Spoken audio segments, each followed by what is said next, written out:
Italian polenta valsugana. Tara magluto mga kabeshi.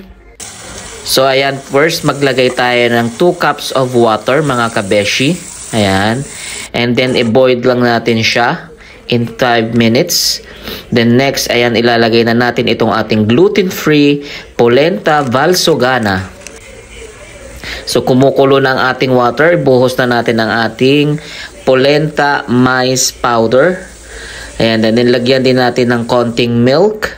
Then always stir it, so wag lang tayo mapapagod mag mekos-mekos. Then yan, nilagyan ko na rin ng butter. Then next, ito namang ating parmesan cheese. Then imekos-mekos lang ng mabuti.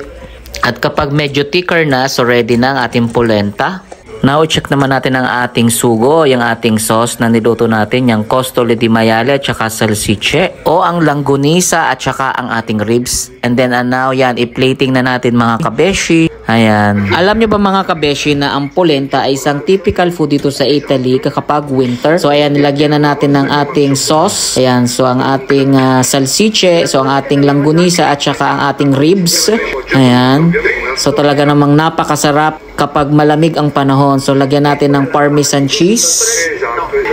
Ayan. And then ready na ang ating polenta col salsiche e spuntatore. So kain na po tayo. Buon appetito. Ciao!